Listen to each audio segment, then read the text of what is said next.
Only 4 Cowboys made the Locked On NFL's top 100. We'll tell you who they are and who the biggest snubs are next.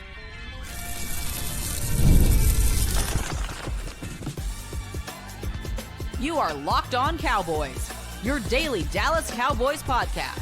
Part of the Locked On Podcast Network, your team every day. Welcome back to the Locked On Cowboys podcast, part of the Locked On Podcast Network, your team every day. We'd like to thank you for making us your first listen of the day. Today's episode is brought to you by FanDuel. Right now, new customers can get $150 in bonus bets when your first $5 bet wins. Welcome back. I am your host, Marcus Mosher. You can follow me on Twitter at Marcus_Mosher. Landon McCool is off for the rest of the week. He will be back on Monday.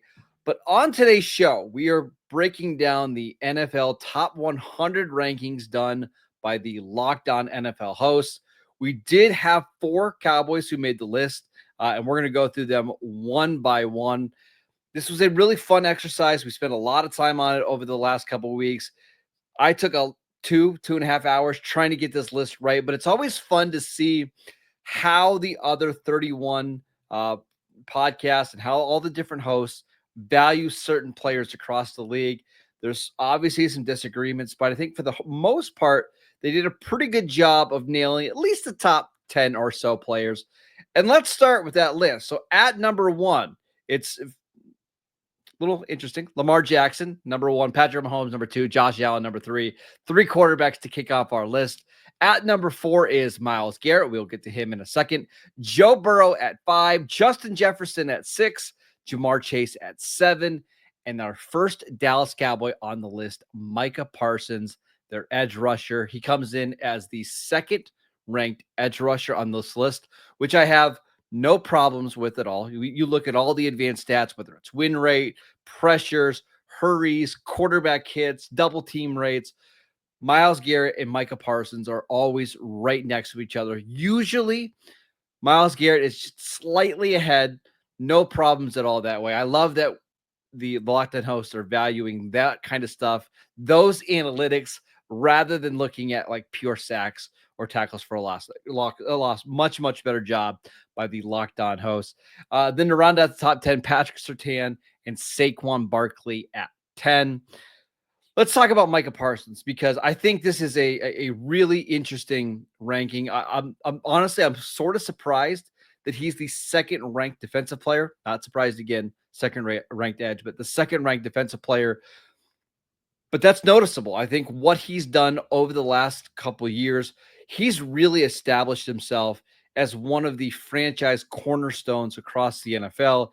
And we got some really good advanced numbers this week from Jeremy Fowler of ESPN, kind of showing why he's been such a good player. So since 2023, the last 2 seasons, Micah Parsons has 126 pressures and a 31.0% pass rush win rate, according to ESPN. He's faced a double team rate of 31.5, which is the highest among all edge rushers. His pressures and pass rush win rate leads the NFL. He's got the highest pressure share across the league. His overall pass rush win rate during the 2024 season was second in the league. And he's just the second player in the NFL to have at least 12 sacks or more in the first 4 seasons in the league. The only other player to do that, Reggie White. I don't know if you guys have heard of it. Pretty good pass rusher who spent the first couple seasons of his career in the USFL. But Micah Parsons is dominant. There's nothing about his game that he struggles with. I thought he even improved as a run defender this year. And there's been a lot of talk about, well, maybe he's not good enough in the playoffs. That's just not true at all. You go look at his pressure rates or his win rates. They all go way up in the postseason. And now it's only a matter of time until the Cowboys go out and give him a monster contract. I expect that to be done here in the next month or so. We'll see what eventually ends up happening here. But Micah Parsons locked in as the number 8 player on the Locked On's NFL Top 100 list. Can't complain about that at all. Now, we should mention the other edge rushers that are in, let's say the same range as Micah Parsons, because I don't want to say that they're in the same tier, because they're not. At least I don't think so. I think Micah and Myles Garrett are clearly in the same tier. TJ Watt came in at number 11 on this list, Max Crosby at 15th. And then you have Trey Hendrickson, who led the NFL in sacks during the 2024 season. He comes in at 20. I think these guys could be ordered a little bit differently. Oh, Nick Bosa, sorry, he comes in at 17 as well. I prefer Bosa out of that group because of his ability to stop the run. But I do think there is a pretty defined gap between Myles Garrett, Micah Parsons, and that next group of rushers. And the reason why is because of the way that Micah can win. If you look at someone like TJ Watt, who primarily plays only on one side, when he gets double teamed or chipped, he's completely ineffective. He was useless in the second half of the year. Teams found a way to take him out of the game. That's not the case for a Myles Garrett or Michael Parsons. We've seen Mike Zimmer and Dan Quinn, their ability to move Micah around. Micah is just as effective rushing from the left side as he is the right side. He can also move up against centers and guards and beat them as well. Plus, there's the added ability to play linebacker. And I know he doesn't do that all the time, and it's only for a handful of snaps, but it's that versatility and ability to move all over the field, which makes him such a unique talent and a unique player.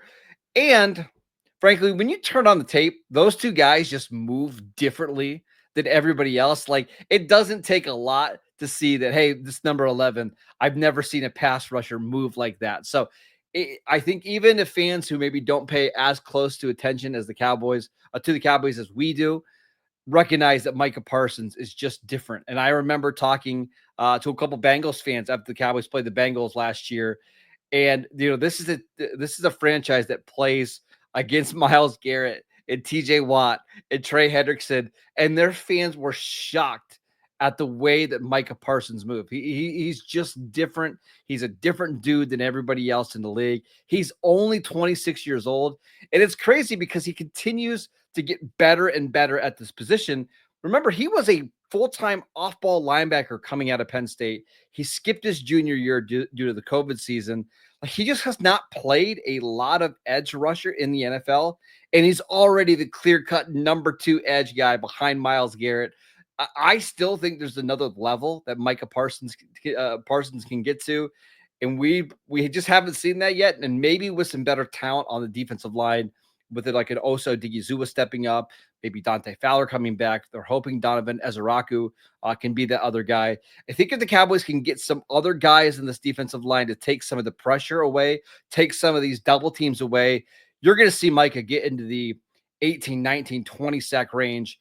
And again, I know that sacks are not the end all be all when it comes to pass rushers. I care way more about your pressure rates and your hurries and your quarterback knockdowns, because those things translate year over year, and pressures have a big impact on the quarterback. But don't be surprised if we see one of those spike seasons in terms of sacks coming soon for Micah Parsons. All right, let's talk about the second player on the NFL Top 100 done by the Locked On NFL hosts, and that's CeeDee Lamb. Where does he rank? We will get to that next. This episode is brought to you by FanDuel.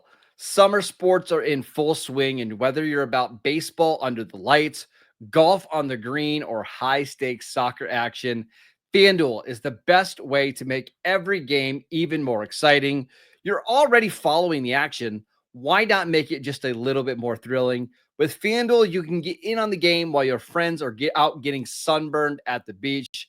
I've been using FanDuel to track my favorite matchups, and the app keeps it fresh with new daily promotions and fun ways to bet. It's easy to use, fast to pay out, and even makes regular season games feel like must-watch events. And if you're new to FanDuel, it's the perfect time to sign up. New customers can bet just $5 and get $150 in bonus bets if your first bet wins. Open the FanDuel app today or visit FanDuel.com to get started. Welcome back to the Locked On Cowboys podcast. We'd like to thank you for making us your first listen of the day. We are discussing the Locked On NFL's top 100 list that was released on Wednesday. And let's get into the second part of this list where we find our next Dallas Cowboy. And no surprise, it is CeeDee Lamb coming in at number 19. Not shocked to see CeeDee on this list. The numbers that CeeDee has posted over the last couple of years are absolutely insane. The only real surprise to me here is that he's not the third receiver ranked. We had Justin Jefferson coming in at at 7. You had Jamar Chase, I believe, at 6, and then AJ Brown at 16. Listen, I think CeeDee Lamb is a better player than AJ Brown, but do I think there's a big gap? No, I don't. I think AJ Brown is an extremely talented outside receiver who can stretch the field vertically. He is so big and athletic. He also played in the slot a ton at Ole Miss, so you know he can move around a lot. He just hasn't been asked to do that a lot in Philadelphia's offense. I just think CeeDee is a better route runner. He's a little bit more versatile and flexible. I think he's a little bit better after the catch than AJ Brown, but you're splitting hairs. I think in the NFL right now, there's a clear top 4 at the receiver position. It's Chase, Jefferson, Lamb, and Brown. And if you want to interchange those guys, be my guest. It's just not that big of a deal. But I do think it is a big deal that CeeDee finished inside of the top 20. And I think that's because of his consistency over the last 3 years. We've seen some incredible numbers by CeeDee Lamb. If you look at the per game stats since 2023, which is really his big breakout season, you're at, 2023, you're looking at 87.8 receiving yards per game. You're looking at 0.6 touchdowns, 7 receptions, 92.4 total yards per game. Like, he's just putting up massive numbers week in and week out. And in fact, I thought last year, I know the stats were down a little bit, and it's easy to explain why, right? Dak Prescott missed more than half the season. I thought last year showed a lot from CeeDee. He grinded through a shoulder injury. Frankly, he should have been playing at all. The Cowboys we knew they weren't going to make the playoffs. Knew they weren't going to do any noise, and yet he continued to go out there and played really good football. I remember the game. I think it was against Cincinnati where, man, every time he catches the ball, he's just wincing and grimacing, and yet he torched them. Same for Tampa Bay. Like, he played an unbelievable first half against Tampa Bay late in the season. He's a big reason why they won that game. He shouldn't have been out there, and he's playing with a backup quarterback, and he's playing with Jalen Tolbert as the number 2 receiver, and guys that probably shouldn't be out there on offense either, and yet he continues to produce big-time numbers. That is what a superstar does. A superstar goes out and performs at a high level, even when the rest of the surroundings aren't at ideal, or aren't up to par, right? CeeDee Lamb has done that. I think there were maybe some questions early in his career, not about the talent, but, hey, are we getting the most out of CeeDee Lamb? There's no questions now. He's firmly one of the top 20 players in the league. I think the only question is there another level that he can raise his game? I think the Cowboys are hoping with the addition of George Pickens, he sees fewer and fewer double teams. Maybe they can use him more out of the slot and allow Pickens to play on the outside. But in terms of talent, production, ability to play through injury, he's shown it all. He's 26. And again, you're talking about the cornerstones of the Cowboys franchise, not only for this year, but for the next 3, 4, 5 years. It's Micah Parsons and it's CeeDee Lamb. And what those two players did last year, battling through injuries, is why you feel really great about this team's future, even with all the uncertainty, with the coaching staff, with the new roster. Those two guys make you feel really, really good. All right, so those are our top 2. We've got CeeDee Lamb. We've got Micah Parsons. Who else made the top 100? Well, one of the more shocking developments is where the next player was on our list, and it's not Dak Prescott.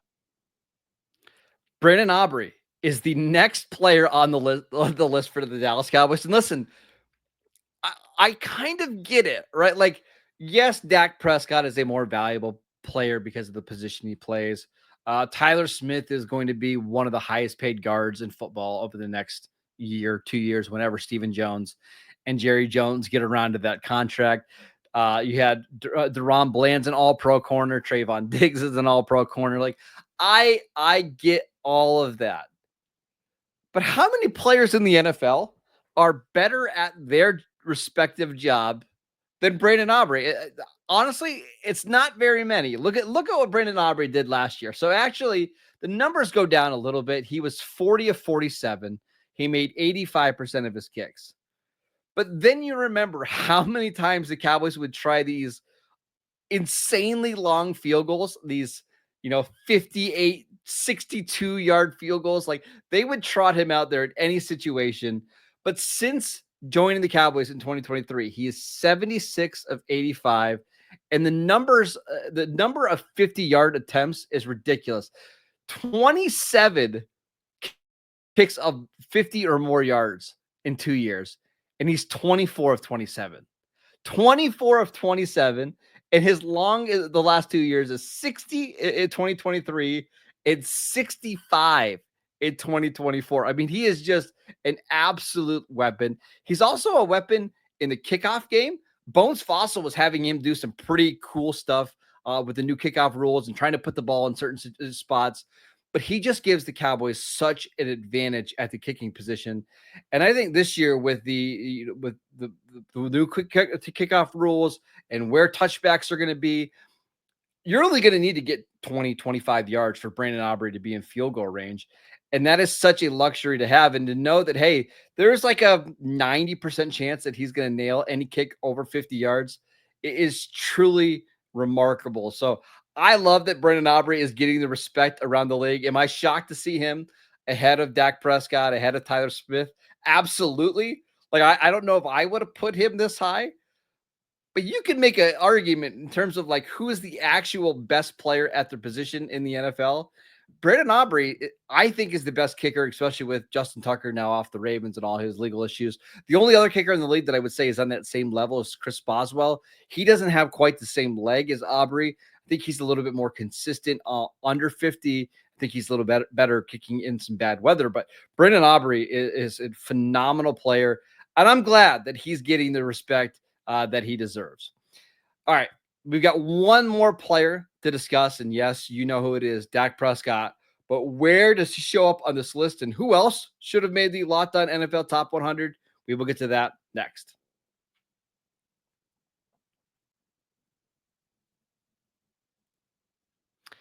Welcome back to the Locked On Cowboys podcast. We'd like to thank you for making us your first listen of the day.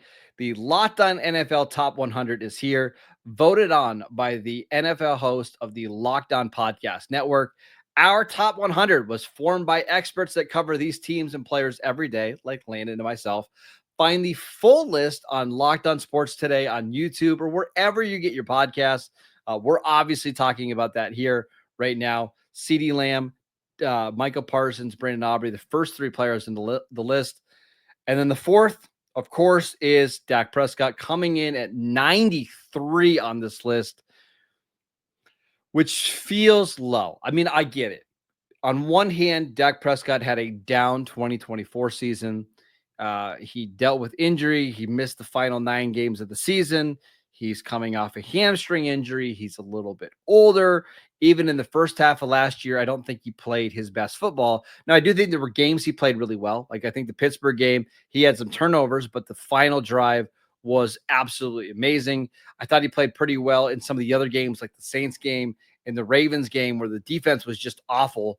I thought Dak played well in those ones. But it wasn't like we saw Dak in 2023 when he was playing at a legit MVP level. And again, there are reasons for that, right? The offensive line deteriorated. No Tyron Smith at left tackle. You have Tyler Guyton, who was a little bit of a mess last year.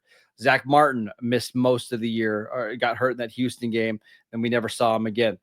Terrence Steele didn't quite play up to the level that we thought he would. The number 2 receiver was an issue. Brandon Cooks got hurt early in the year and didn't get back to that level. Jake Ferguson didn't have a touchdown. Like, I'm giving you all these real reasons why Dak Prescott struggled.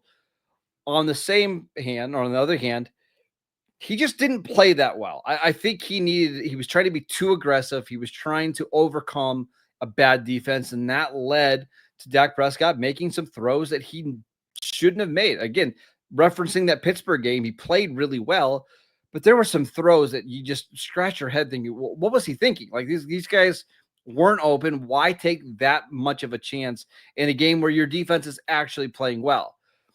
Do I think he's better than the 93rd ranking? Absolutely. You look at some of the other quarterbacks on this list, like a Baker Mayfield or Kyler Murray, and listen, even Jalen Hurts. I know Jalen Hurts won the Super Bowl with a stacked team, but I still think Dak is a better pocket passer. He's better when you need him to go out and throw the ball 35, 40 times a game. I would rather have Dak Prescott. But this is a massive season for Dak. He needs to show that that last year was a fluke, that's not the type of quarterback that he is anymore. He is somebody who can consistently win from the pocket. I do think we'll see that. Now, again, it's a new coaching staff. We'll see what Brian Schottenheimer's play calling looks like compared to Mike McCarthy. But this is a big season for Dak Prescott. Just to go through the list of the guys that were behind Dak or ahead of Dak, you guys like Jonathan Greenyard, Derwin James, Leonard Williams, Travis Kelce, Denzel Ward, Chris Olave, Jared Goff was ahead of him. And then on his specific tier, you had Malik Neighbors, Andrew Thomas, both guys that were ahead of him. Dak was our last quarterback on the NFL Top 100. Again, it feels a little low. It feels a little disrespectful. But I think if you were to ask Dak about these rankings, he would tell you, I need to play better. I need to show that I'm in that tier of quarterbacks with, Justin Herbert and Matt Stafford and those guys. Jordan Love, who was higher up on this list, I think it's a little bit low. The only other thing I wanted to mention here is that there were a couple guys that I'm surprised didn't make the list for the Cowboys. And I think the obvious one is Tyler Smith, who a lot of people believe is one of the best guards in football. ESPN just did a survey with 70 NFL coaches, executives, and decision makers, and they had Tyler Smith as one of the best guards or one of the best interior offensive linemen in the league. I don't think he was quite as good in 2024. This is a theme for a lot of players, but I do think he is one of the best guards in football. And I would expect with a healthier year, remember he missed a little bit of time this year as well with an injury, with a healthier year and a better offense, and with the Cowboys potentially winning more games, I think you'll see him climb up this list because he's just that type of player. He can be absolutely dominant. And again, he's only 24 years old. So I wouldn't be surprised with more coaching, with more strength. He's been working out with Duke Manyweather to improve his ability to get off the ball just a little bit quicker. He's been working on his technique. I do think Tyler Smith, for my money, if I'm picking all the interior offensive linemen in the league, he's the guy that I would want over someone like Trey Smith, who just got a monster contract this week, or Creed Humphrey, or you name your guy. I'm taking Tyler Smith, and I bet you a lot of NFL decision makers would as well. The other guy that I wanted to mention here was Daron Bland. Again, another player that dealt with injuries and wasn't quite as good as he was in 2023. But Daron Bland is a playmaker. He had 9 interceptions in 2023, 5 of them for a touchdown, which of course was an NFL record. I look at, again, some of the corners on this list, like Christian Benford, who I think is a very good player in Buffalo, but Daron Bland has been the far bigger playmaker in the NFL. And I recognize that interceptions aren't the end-all, be-all for corners. You need to be more consistent in coverage, but Daron Bland has been, and he's been really good playing multiple positions. So I would expect Daron Bland, as long as he stays healthy, to at least get some consideration in this range. Other guys that are worth noting, Osa Odigizua, Trayvon Diggs probably less so. I do think Osa deserves some attention. George Pickens is the next guy that could potentially be on this list with a really strong 2025 season. Again, that's going to depend on him. How consistent is he? How reliable is he? He has the talent to be higher than players like Chris Olave on this list. We'll see if he gets there. But we want to know your thoughts. How do you feel about these 4 players making the top 100? One last time, Micah Parsons at number 8, second-ranked edge rusher. CeeDee Lamb, number 19. He is the 4th-ranked receiver. Then you've got Brandon Aubrey at 76, Dak Prescott at 93. Overall, I thought the Locked On host did a good job. If I were to pick 4 players to make this list, these would be the 4. Tyler Smith would have been the next one, and I probably would have included him on this list. Outside of that, I can't complain too much. I wanted to see Micah inside the top 10. I wanted to see him as at least the second-ranked edge defender. The fact that he's the second overall ranked defensive player makes me feel good that the Locked On host got it right. CeeDee Lamb inside the top 4 receivers, perfectly fine there.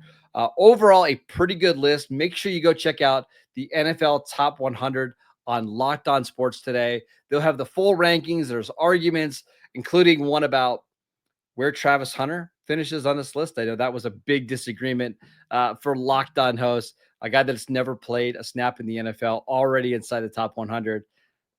I'm not going to tell you whether I voted for him or there or not, but go check that out. A really strong debate. And we had a debate about who should be the number 1 player on this list. Should it be Lamar Jackson? Should it be Josh Allen? Or should it be Patrick Mahomes, who has consistently beat those guys every step of the way? Make sure you go check out the Locked On Sports Today podcast. And we'd like to thank you for making Locked On Cowboys your first listen every single day. Go check out the channel on YouTube. Download the podcast or wherever you get your podcasts. We are free and available on all platforms. A little show note for Friday's show. We're going to have David Harrison from Locked On Commanders on to talk about all of Washington's offseason moves, what's going on with Terry McLaurin, what's the expectation in year 2 under Dan Quinn and Jaden Daniels. Do they think they're going to take a step up? How close is the gap between the Cowboys and the Commanders? We discussed all of that, so make sure you're on the lookout. And again, you can follow me on Twitter at Marcus_Mosher. Have a great Thursday. Check out the rest of that show, the Locked On NFL Top 100, and we will see you right back here on Friday.